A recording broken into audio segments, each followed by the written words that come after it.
देश में corona virus के मामले लगातार बढ़ते जा रहे हैं। इस बीच आरएसएस प्रमुख मोहन भागवत ने कहा कि सभी लोगों को घर में रहकर ही जंग जीतनी है। साथ ही उन्होंने कहा कि घर में रहकर लॉकडाउन और सोशल डिस्टेंसिंग का पालन करें।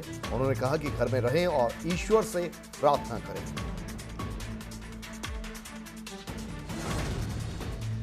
लॉकडाउन के बीच पीएम मोदी दूसरी बार उन्होंने लोगों से मन की बात कही। पीएम ने कहा कि देश का हर नागरिक जन जन इस लड़ाई का सिपाही है और लड़ाई का नेतृत्व कर रहा है। आज पूरा देश एक लक्ष्य, एक दिशा के साथ साथ चल रहा है। जिस जज्बे से देशवासियों ने कुछ न कुछ करने की ठान ली है, हर किसी को इन बातों ने प्रेरित किया है। पीएम मोदी ने भारत की तरफ से दुनिया को दी जा रही मदद का भी जिक्र मन की बात में किया।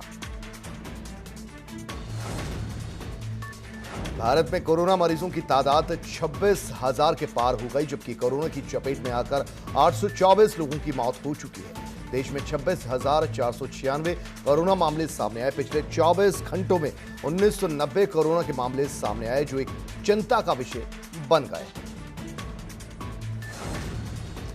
यूपी में कोरोना पॉजिटिव मरीजों की संख्या लगातार बढ़ती जा रही है। साथ ही कोरोना से मरने वालों की संख्या में भी इजाफा हुआ है। यूपी में संक्रमितों की संख्या बढ़कर 1843 हो गई। 24 घंटों में 123 मामले सामने आने से स्वास्थ्य विभाग में हड़कंप मचा है। कोविड-19 एक्टिव मरीजों की संख्या अब प्रदेश में 1525 है, तो वहीं मृतकों की संख्या 29 हो गई है। दिल्ली बॉर्डर के रास्ते दिन भर होने वाली आवाजाही पर प्रशासन ने रोक लगा दी है। लॉकडाउन का सख्ती से पालन करने के उद्देश्य से जिलाधिकारी अजय शंकर पांडे ने एडवाइजरी जारी की है। दिल्ली राज्य में नौकरी करने वाले सरकारी अधिकारी कर्मचारी जो गाजियाबाद की सीमाओं से होकर गुजरते हैं, उनके लिए एडवाइजरी सुबह 9 बजे तक गाजियाबाद की सीमा से निकलने के बाद शाम 6 बजे के बाद ही वापस गाजियाबाद की सीमा में प्रवेश कर सकेंगे। कोरोना वायरस से ठीक होने के बाद कनिका कपूर ने बड़ा खुलासा किया। कनिका कपूर ने सोशल मीडिया पर पोस्ट डालकर यह खुलासा किया। कनिका कपूर ने अपने पोस्ट में लिखा है कि सिर्फ औपचारिकता निभाने के लिए मुंबई एयरपोर्ट पर स्क्रीनिंग की गई थी और साथ ही एयरपोर्ट पर होम क्वारंटाइन की सलाह भी नहीं दी गई। वहीं लखनऊ एयरपोर्ट पर भी जांच नहीं की गई। ग्रेटर नोएडा के जिम से 8 कोरोना मरीज डिस्चार्ज हो गए हैं। वहीं एक 82 साल की बुजुर्ग महिला ने भी कोरोना से जंग जीत ली है। डीएम ने मरीजों का अभिवादन कर सभी को विदा किया। साथ ही मरीजों को 14 दिनों तक होम क्वारंटाइन की सलाह दी गई। जिम से अब तक 29 मरीज ठीक हो चुके हैं। हरियाणा से यूपी लौटे मजदूरों को घर पहुंचाने की जल्दी में आज बुलंदशहर जिला प्रशासन सोशल डिस्टेंसिंग का पालन करना भूल गया। आलम यह हो गया कि यूपी के बुलंदशहर में रोडवेज बस अड्डे पर थर्मल स्क्रीनिंग के बाद हरियाणा से लौटे यूपी के मजदूरों ने भीड़ लगा दी और अधिकारी सोशल डिस्टेंसिंग का पालन करवाने में असफल दिखाई पड़े। देश भर में फैले कोरोना वायरस ने जालौन में भी दस्तक दी है। जालौन में कोरोना का पहला मामला सामने आया। यहां एक चिकित्सक कोरोना पॉजिटिव पाया गया। जिले में पहला मामला मिलने से हड़कंप मच गया। मुख्यालय उरई में निकले पहले मामले के बाद डीएम ने पूरे मुख्यालय को पूरी तरह से सील कर दिया है। चिकित्सक के परिजनों, उसके संपर्क में जो आए लोगों को भी क्वारंटीन किया गया है। गोरखपुर में कूड़ा फेंकने वालों में जरूरतमंदों के पास खाद्य सामग्री पहुंचाने के मामले में सपा नेता सुनील सिंह ने जिला प्रशासन के कुआड़े हाथों लिया। उन्होंने कहा कि गरीबों को एक तो कोरोना महामारी ने सताया है, दूसरी तरफ भूखमरी, तीसरी तरफ जिला प्रशासन मुफ्त में ही बीमारी उनको देने का काम कर रहा है। इस दौरान सपा नेता ने इस लापरवाही के लिए प्रशासनिक अधिकारियों पर कार्रवाई की मांग की है। मेरठ में कोरोना वायरस संक्रमण से एक और मौत से हड़कंप मच गया। कोरोना वायरस से मरने वालों की संख्या 5 पहुंच गई। लाला लाजपत राय मेडिकल कॉलेज में किराना व्यापारी की कल मौत हो गई, जिसके बाद आज उनकी रिपोर्ट पॉजिटिव आई। कोरोना वायरस की रिपोर्ट आने के बाद मौत का आंकड़ा बढ़ गया है। वहीं परिवार वालों ने अस्पताल पर लापरवाही का आरोप लगाया है। कानपुर में एक बार फिर जमातियों की बदसलूकी का मामला सामने आया। दरअसल आइसोलेशन में भर्ती जमातियों ने खाने की थाली को लात मारकर फेंक दिया। साथ ही खाना देने गए वार्ड बॉय को मारने के लिए पीछे भी दौड़ पड़े। अस्पताल प्रशासन का कहना है कि जमाती खाने का मेन्यू रोज बदलने की मांग कर रहे हैं।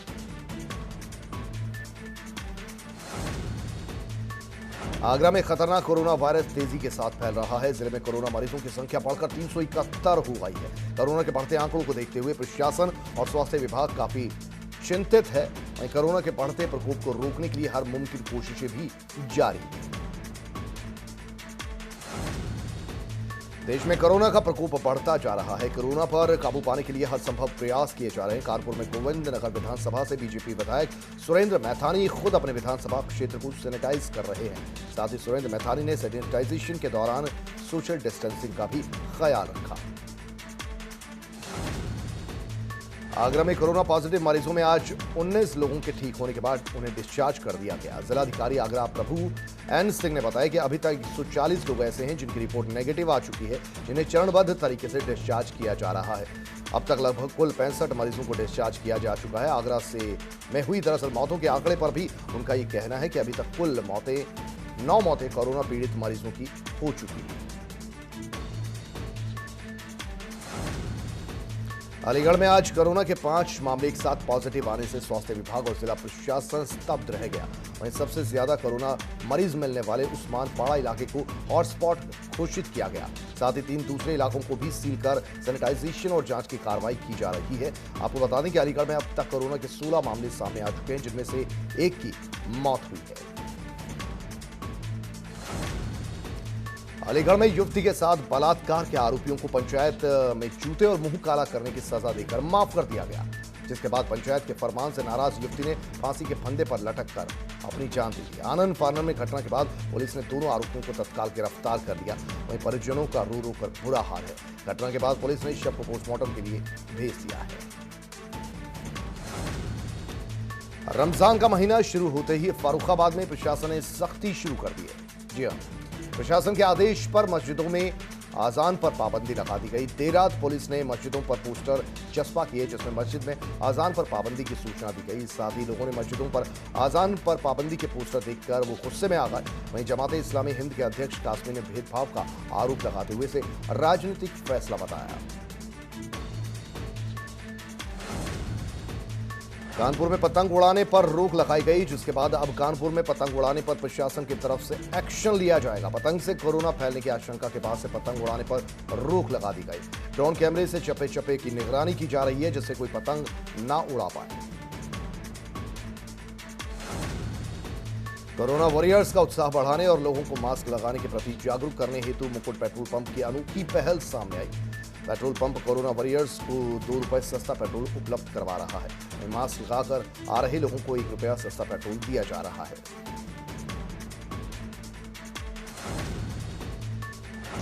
एक दिन राहत के बाद आज फिर उत्तराखंड में एक कोरोना संक्रमित मामला सामने आया। ऋषिकेश स्थित एम्स में एक नर्सिंग ऑफिसर में कोरोना वायरस का संक्रमण मिला है। ये नर्सिंग ऑफिसर यूरोलॉजी विभाग में कार्यरत है, जो कि बापू ग्राम में किराए के मकान में रह रहा था। इसके साथ ही पुलिस ने मकान में रहने वाले अन्य 4 किराएदारों को भी क्वारंटीन कर आइसोलेशन वार्ड भेज दिया है और इलाके को सील कर दिया गया है। देश भर में कोरोना का कहर है, वहीं बारिश ने किसानों की कमर तोड़ दी है। बिन मौसम बारिश से जहां गेहूं और गन्ने की फसल पूरी तरह बर्बाद हो गई, इससे किसानों के चेहरों पर चिंता की लकीरें साफ देखी जा सकती हैं। खेत में पड़े गेहूं बरसात में भीग रहे हैं, तो वहीं गेहूं के खेतों में खराब होने का खतरा लगातार बढ़ता जा रहा है। तेज बारिश और तूफान के कहर के चलते घर की छत गिर गई, जिसकी चपेट में आकर पिता और बेटी की मौके पर ही दर्दनाक मौत हो गई। वहीं घर के मलबे में अन्य लोगों के दबे होने की आशंका भी जताई जा रही है। स्थानीय पुलिस ने मौके पर पहुंचकर पिता और बेटी के शवों को बाहर निकाल लिया है। मलबे को हटाकर जांच की जा रही है। कोरोना के कारण हुए लॉकडाउन में कोरोना मरीजों के अलावा अन्य गंभीर मरीजों के लिए स्वास्थ्य व्यवस्थाएं चरमराई सी हुई हैं। इन अवस्थाओं के कारण एक मरीज की समय से डायलिसिस नहीं हुई और उसकी मौत हो गई। युवक की मौत से परिवार में कोहरा मचा हुआ है। आगरा में जिला प्रशासन की लापरवाही सामने आई। मथुरा रोड पर बने क्वारंटीन सेंटर में सोशल डिस्टेंसिंग की धज्जियां उड़ाई जा रही हैं। साथ ही सेंटर में रह रहे लोगों को जानवरों की तरह फेंक कर खाना दिया जा रहा है। आगरा में थाना रकाबगंज के औलिया इलाके में इलाज न मिलने से 12 साल के बच्चे की मौत हो गई। मासूम की मौत से परिजनों में कोहराम मच गया। तबीयत बिगड़ने पर दरअसल परिजन बच्चे को एसएन अस्पताल ले गए थे, लेकिन वहां से उसे लौटा दिया गया। साथ ही परिजन बच्चे को लेकर कई प्राइवेट हॉस्पिटल पहुंचते रहे, जहां से डॉक्टर और स्टाफ न होने का हवाला मिलता रहा। सभी अस्पतालों से उन्हें बेरंग लौटा दिया गया। अक्षय तृतीया पर अयोध्या के जिलाधिकारी अनुज झा ने जनपद के किसानों को शुभकामनाएं दी और साथ ही उनके लिए संदेश जारी किया। डीएम ने संदेश में कहा कि कोरोना की लड़ाई में अन्नदाताओं को भी सहूलियत मिले ताकि वो कोरोना वायरस की लड़ाई में भागी बन सकें। इसके साथ ही अन्नदाताओं से खेत में काम करने पर सोशल डिस्टेंसिंग का पालन करने की अपील की गई। एक तरफ सरकार ने कोरोना से निपटने के लिए पूरे देश में लॉकडाउन लगा रखा है, वहीं दूसरी तरफ कुछ लोग लॉकडाउन तोड़ने में लगे हुए हैं। ताजा मामला जालौन जिले का है, जहां आम जनता तो दूर, खुद दारोगा ने लॉकडाउन का उल्लंघन कर दिया। ऐसे में डीएम ने लॉकडाउन का उल्लंघन करने वाले दारोगा को जमकर फटकार लगाई। आवाजाही बंद होने के बावजूद भी दारोगा साहब हॉटस्पॉट इलाके में सामान खरीदने के लिए गए, जिसके बाद मौके पर मौजूद डीएम ने दारोगा को रोककर जमकर फटकार लगाई। एक तरफ कोरोना काल में सरकार लोगों से सोशल डिस्टेंसिंग की अपील कर रही है, वहीं दूसरी तरफ कुछ लोगों की तरफ से सोशल डिस्टेंसिंग का पालन नहीं किया जा रहा। लखीमपुर खीरी में एसओ मैगलगंज सोशल डिस्टेंसिंग का पालन करवाना ही भूल गए। दरअसल एक तरफ तो लॉकडाउन को लेकर एसओ साहब लोगों को दिशा निर्देश दे रहे थे, वहीं दूसरी तरफ सैकड़ों लोगों की भीड़ खड़ी थी। ऐसे में उन्हें सोशल डिस्टेंसिंग का पालन करने को नहीं कहा गया। रायबरेली में कमिश्नर मुकेश मेश्राम और आईजी एस के भगत ने जिले के कई क्षेत्रों का भ्रमण कर लॉकडाउन का जायजा लिया।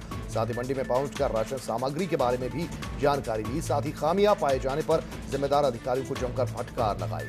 साथ ही 16 घंटे काम करने और मंडी में तत्काल साफ सफाई करने के निर्देश भी दिए गए। आगरा में एक युवक को खाना न मिलने पर युवक ने जमकर हंगामा कर दिया। युवक ट्रैफिक लाइट के खंभे पर जा चढ़ा। युवक के शोर मचाने पर आसपास के लोग मौके पर इकट्ठा हो गए। साथ ही पुलिस को सूचित किया गया, जिसके बाद क्रेन की मदद से युवक को नीचे उतारा गया और फिर जाकर युवक को खाना खिलाया गया। लॉकडाउन के बीच एक युवक को फरारी की सवारी महंगी पड़ गई। दरअसल एक रसूखदार पोर्शे कंपनी की करीब 85 लाख रुपयों की लग्जरी कार फरारी लेकर घूमने निकल पड़ा, जिसे बापट चौराहे पर पुलिस ने पकड़ लिया। पुलिस के जवान ने रोड पर युवक से कान पकड़कर उठक बैठक लगवाई और बाद में चेतावनी देते हुए छोड़ दिया। शाहबस्ती में खेत और जंगल में भीषण आग लगने से खेतों में भारी नुकसान पहुंचा। गांव वालों की ओर से की गई कड़ी मशक्कत के बाद आग पर काबू पा लिया गया। वहीं आग लगने से जंगलों के साथ खेतों को भी भारी नुकसान पहुंचा।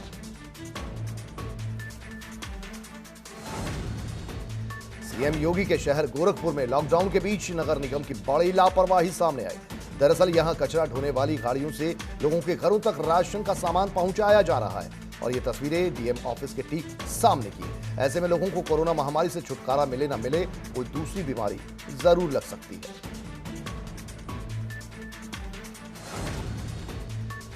Greater Noida institute of medical sciences के निदेशक डॉक्टर विकास गुप्ता और मेरठ मेडिकल कॉलेज के प्रधानाचार्य के पीपी किट पर सवाल उठाने पर पूरे महकमे में हड़कंप मच गया। दरअसल शासन को भेजे गए पत्र में नोएडा स्थित जिम्स और मेरठ मेडिकल कॉलेज के प्रधानाचार्य ने पीपी किट की गुणवत्ता पर गंभीर सवाल खड़े किए और कॉर्पोरेशन द्वारा आपूर्ति की गई पीपी किट और अन्य सामग्री को मानकों के अनुरूप नहीं पाया। आगरा में कोरोना पॉजिटिव मरीज कुंवरपाल सिंह का परिवार और बच्चे शासन प्रशासन से मदद की गुहार लगा रहे हैं। आगरा से सैफई मेडिकल कॉलेज भेजे गए कुंवरपाल सिंह डायबिटीज के मरीज हैं। परिवार वाले बता रहे हैं कि उन्हें आज 4 दिन से न उन्हें डायबिटीज की दवा दी जा रही है, न खाने पीने की कोई व्यवस्था है। परिवार ने वीडियो बनाकर सोशल मीडिया पर वायरल कर दरख्वास्त की है। यूपी सरकार दूसरे राज्यों में काम कर रहे मजदूरों को बसों के माध्यम से उनके घरों तक पहुंचाने जा रही है।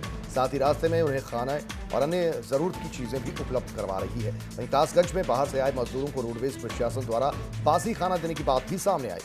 आपको बता दें 48 यात्री 2 बसों द्वारा कासगंज आए, जहां मेडिकल जांच के बाद उन्हें बासी खाना परोस दिया गया। वहीं यात्रियों ने इसका विरोध किया और खाना डस्टबिन में डाल दिया।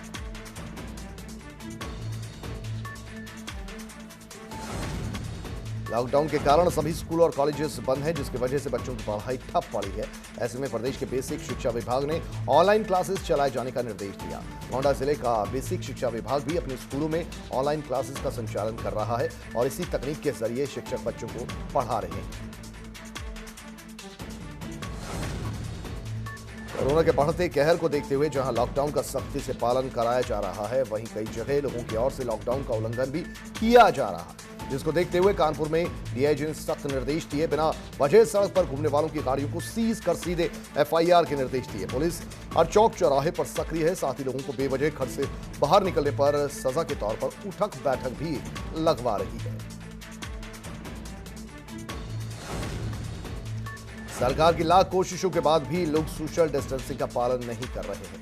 सीएम योगी के आदेश के बाद हरियाणा से बागपत लौटे मजदूरों ने स्क्रीनिंग के दौरान सोशल डिस्टेंसिंग की जमकर धज्जियां उड़ा दी। इस दौरान मजदूर एक दूसरे के काफी नजदीक बैठे दिखाई पड़े, जिसमें जिला प्रशासन की लापरवाही साफ साफ देखी जा सकती थी। मुजफ्फरनगर पुलिस ने लोगों को फिट रखने के लिए अनोखी पहल की शुरुआत की। दरअसल एसएसपी अभिषेक यादव ने स्टे होम स्टे फिट मुहिम की शुरुआत करते हुए सोशल मीडिया पर पुशअप करते हुए अपना एक वीडियो वायरल किया और लोगों से भी ये अपील की है कि वो भी पुशअप करते हुए अपने वीडियो शेयर करें। सुल्तानपुर में कुड़वार थाना क्षेत्र के विनायकपुर गांव में दबंगों ने मनरेगा मजदूरों पर हमला कर दिया। मारपीट के दौरान दोनों पक्षों की ओर से लाठी डंडे चले, साथ ही मारपीट का वीडियो सोशल मीडिया पर वायरल हो गया। आपको बता दें कि बात न मानने पर दबंगों ने मनरेगा मजदूरों के साथ मारपीट की। वहीं वीडियो पर संज्ञान लेते हुए पुलिस ने दोनों पक्षों के खिलाफ मुकदमा दर्ज कर लिया है। अक्षय तृतीय के दिन जहां राजधानी लखनऊ के बाजारों में भीड़ हुआ करती थी, ज्वेलरी शॉप्स पर जहां पैर रखने की जगह नहीं मिलती थी, वहीं कोरोना वायरस के काल और इस दौरान लॉकडाउन के चलते ना आज दुकानें खुली और ना ही घाटों पर लोगों की भीड़ नजर आई। लोगों ने लॉकडाउन का पालन करते हुए घरों में ही पूजा अर्चना की। देवभूमि में बारिश ने किसानों की फसलों को नुकसान किया है। ऐसे में कांग्रेस ने सरकार से किसानों के मुआवजे की बात की है, तो वहीं शहरी विकास मंत्री मदन कौशिक ने विपक्ष का पलटवार करते हुए कहा कि इस तरह के बयान कांग्रेस को इस तरह के बयान नहीं देने चाहिए। कोरोना काल की इस घड़ी में सबके साथ सबकी जरूरत है। प्रदेश सरकार ने जहां पहाड़ी जिलों में कई छूट दे दी है, पर देहरादून सहित 4 जिलों में प्रतिबंध लागू है। हालांकि देहरादून सहित इन जिलों में सरकार ने उद्योग के काम को मंजूरी दे दी है। वहीं डीएम का कहना है कि बड़ी फैक्ट्रियों को मंजूरी मिल गई है क्योंकि वहां स्पेस ज्यादा है, लेकिन छोटी फैक्ट्रियों में जगह की कमी की वजह से सोशल डिस्टेंसिंग का पालन नहीं हो पाएगा, इसलिए उन्हें अभी कुछ समय रुकने के लिए कहा गया है।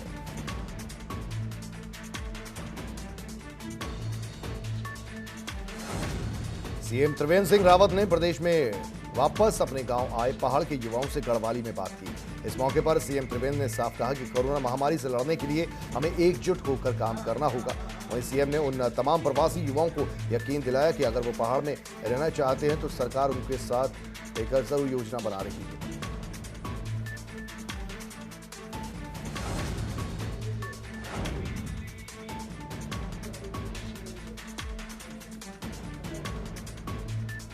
उत्तराखंड के 4 धाम में से प्रसिद्ध धाम गंगोत्री और यमुनोत्री के कपाट अक्षय तृतीया के मौके पर आज खोल दिए गए।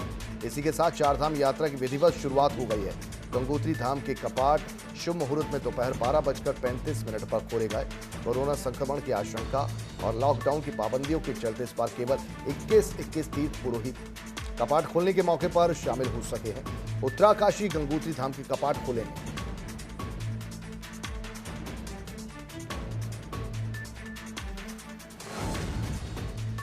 जहां एक तरफ पूरे देश में कोरोना के चलते लॉकडाउन लागू है, तो वहीं दूसरी ओर उत्तर प्रदेश में लॉकडाउन के बीच भी आपराधिक घटनाएं कम होने का नाम नहीं ले रही। ताजा मामला मेरठ के रसूलपुर धौड़ली का है, जहां धारदार हत्या से दंपत्ति की हत्या कर दी गई। पति पत्नी का शव घर के अंदर ही मृत अवस्था में मिला। सूचना मिलने के बाद मौके पर पहुंची पुलिस और फॉरेंसिक टीम मामले की फिलहाल जांच में जुटी हुई है। कांग्रेस लगातार प्रदेश के बाहर राज्य सरकार के फंसे लोगों को राज्य में लाने की मांग कर रही है। ऐसे में अब कांग्रेस उपाध्यक्ष जोत सिंह बिष्ट ने मानवाधिकार आयोग का दरवाजा खटखटाया है। जोत सिंह बिष्ट ने मानवाधिकार आयोग के अध्यक्ष को खत लिखा है। उन्होंने पत्र में लिखा है, प्रवासरत हजारों उत्तराखंडियों के संवैधानिक अधिकारों और मूलभूत अधिकारों का लगातार हनन हो रहा है। जल्द से जल्द सरकार इन लोगों को लाने के निर्देश दे। एक तरफ जहां पूरे देश में कोरोना वायरस के चलते पुलिस अलर्ट मोड पर है, तो वहीं फेसबुक और सोशल मीडिया पर आपत्तिजनक टिप्पणी करने वालों के खिलाफ पुलिस ने शिकंजा कसना शुरू कर दिया है। ताजा मामला रुड़की के पनियाला का है, जहां पुलिस ने फेसबुक पर टिप्पणी करने के मामले में भीम आर्मी कार्यकर्ता गुलाम परवेज सुल्तान के खिलाफ गंभीर धाराओं में मुकदमा दर्ज किया। परवेज सुल्तान पर अपनी फेसबुक आईडी पर सांप्रदायिक सौहार्द बिगाड़ने और पुलिस प्रशासन को बदनाम करने के गंभीर आरोप हैं। फतेहपुर के किशनपुर थाना क्षेत्र के मडीडन घाट के पास दारोगा और सिपाही समेत 3 लोगों के यमुना नदी में डूबने का मामला सामने आया। बताया जा रहा है कि नाव से लॉकडाउन की निगरानी करते हुए वो नदी में डूब गए। तीनों को ढूंढने के लिए रात में ही रेस्क्यू ऑपरेशन चलाया गया। वहीं अब तीनों के शव मिल गए हैं। सारा अली खान की भाई इब्राहिम अली खान के साथ एक फोटो तेजी से वायरल हो रही है। इस फोटो में भाई बहन की जोड़ी साथ में वर्कआउट के बाद रेस्ट करती नजर आ रही है। दोनों अक्सर कोई ना कोई पोस्ट सोशल मीडिया पर शेयर करते ही रहते हैं, जो काफी वायरल भी हो जाते हैं। लॉकडाउन के चलते हर कोई अपने घर में रहने को मजबूर है। ऐसे में कई लोगों का कहना है कि उनकी फिटनेस के साथ समझौता हो रहा है, लेकिन अब इन लोगों को गलत साबित कर रही हैं कंगना रानौत, जो लॉकडाउन में भी दरअसल खूब पसीना बहा रही हैं और उनकी फोटो भी काफी वायरल हो रही है। सोशल मीडिया पर इन दिनों कुणाल खेमू और उनकी बेटी इनाया के कुछ वीडियो भी वायरल हो रहे हैं। इन वीडियो में कुणाल और इनाया खूब मस्ती करते नजर आ रहे हैं। वीडियो दोनों साथ में इसमें करतब और कसरत करते दिखाई पड़ रहे हैं। एक्टर इरफान खान की मां सईदा बेगम का 71 साल की उम्र में निधन हो गया। उन्होंने कुछ वक्त पहले जयपुर के अपने निवास में अंतिम सांस ली। इरफान की मां लंबे समय से बीमार चल रही थी, जिसके चलते उन्होंने शनिवार शाम को दम तोड़ दिया। खबरों के मुताबिक इरफान खान लॉकडाउन के चलते अपनी मां की अंतिम दर्शन नहीं कर पाएंगे। वो इस वक्त जयपुर में नहीं है। कोरोना को लेकर पूरा देश अलर्ट मोड पर है। कोरोना के बढ़ते प्रकोप के बीच कोरोना वॉरियर्स दिन रात अपनी सेवाओं को अंजाम दे रहे हैं। बरेली में कोरोना वॉरियर्स का उत्साह बढ़ाने के लिए समाज सेवियों ने हम होंगे कामयाब गीत प्ले किया। आपको बता दें, कोहाड़ा पीर में अभिभावक संघ के सदस्यों ने कार्यक्रम का आयोजन किया। इस दौरान पुलिस कर्मियों को सम्मान देने और उनका हौसला बढ़ाने के लिए हम होंगे कामयाब गीत प्ले किया गया।